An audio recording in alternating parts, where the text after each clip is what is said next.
राजस्थान के इतिहास में ऐतिहासिक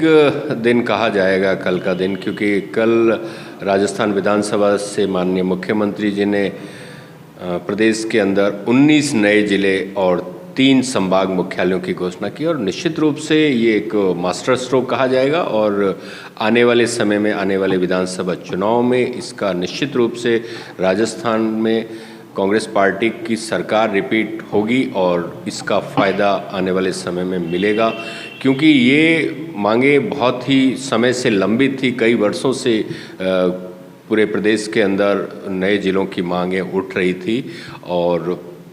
राजस्थान के माननीय मुख्यमंत्री जी ने सभी जनप्रतिनिधियों और जनता की जन अपेक्षाओं को ध्यान में रखते हुए इन जिलों का निर्धारण किया, क्योंकि राजस्थान क्षेत्रफल की दृष्टि से देश का सबसे बड़ा जिला है, जिसके 10% से भी अधिक का भूभाग राजस्थान के उसमें है। और ख़ासकर हमारे अगर सीमावर्ती और मरुस्थलीय इलाके की बात करें, पश्चिमी राजस्थान की बात करें, तो आपको पता है कि जो संभाग मुख्यालयों की दूरी है या जिला मुख्यालयों की दूरी है वो बहुत दूर तक है। इस वजह से ये फैसला अपने आप में एक मास्टर स्ट्रोक है और बहुत ही दूरगामी और प्रशासनिक दृष्टि से लिया गया बहुत ही उत्तम फैसला है। इसके साथ में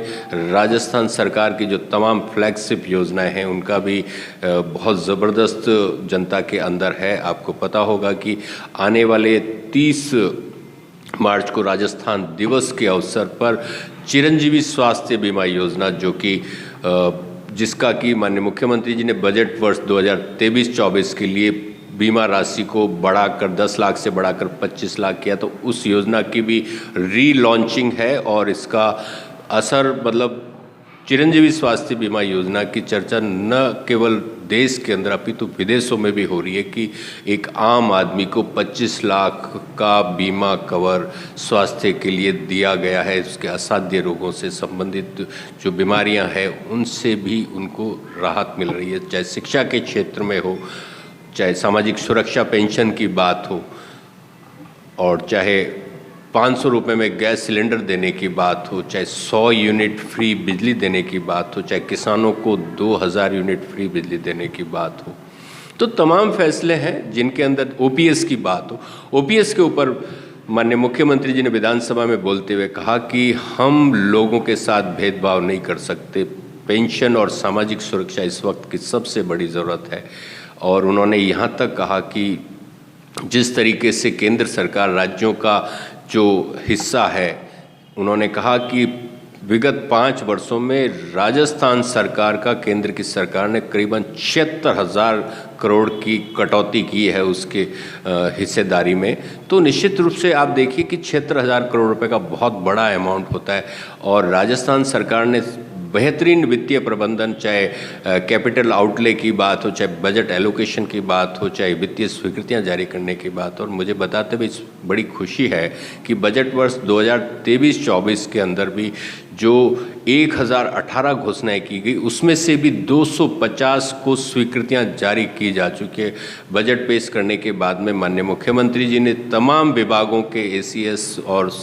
प्रिंसिपल सेक्रेटरीज को स्पष्ट निर्देश और हिदायत दिए थे कि आप सभी घोषणाओं की ABC कैटेगरी निर्धारित कीजिए और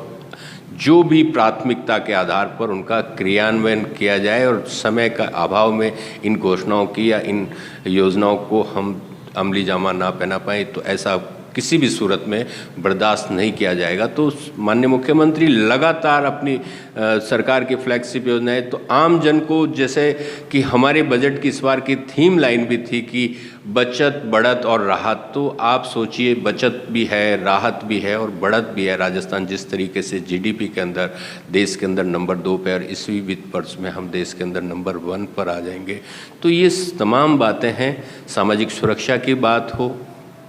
चाहे हमारी कर्मचारियों के पेंशन की बात हो, चाहे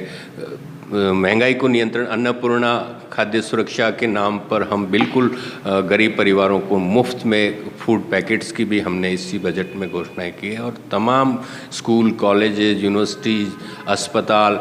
मेडिकल कॉलेज, कोई भी ऐसा क्षेत्र राजस्थान की सरकार ने और माननीय मुख्यमंत्री ने नहीं छोड़ा। आज पूरे प्रदेश के 7.5 करोड़ मतलब प्रदेशवासियों में कोई भी ऐसा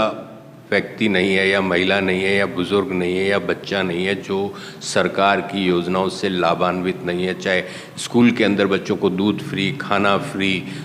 इस विद्यालय में पुस्तकें फ्री, उनको कोचिंग फ्री, उनको स्कूटी, जो प्रतिभावान छात्राएं हैं उनको स्कूटी की बात है, चाहे कॉलेज एजुकेशन के अंदर सबसे ज़्यादा नामांकन हुआ है, स्कूल शिक्षा में ज़बरदस्त नामांकन हुआ है। तो ये तमाम चीज़ें हैं और आने वाले समय के अंदर हम ये जो रिवाज बदलने की बात करते हैं, सरकार वापस रिपीट होगी। इस बार हम प्रचंड बहुमत से जीत कर आ रहे हैं। माननीय मुख्यमंत्री जी ने जो नारा दिया अब की बार 156 पार, तो निश्चित रूप से राजस्थान सरकार और माननीय मुख्यमंत्री जी के नेतृत्व में हम 156 से ज़्यादा सीटें जीतकर राजस्थान में 2023 में सरकार बना रहे हैं और 2024 के अंदर केंद्र में हमारे नेता राहुल गांधी जी के नेतृत्व में उनको प्रधानमंत्री बनाकर देश के अंदर भी हम कांग्रेस का परचम फहराने जा रहे हैं।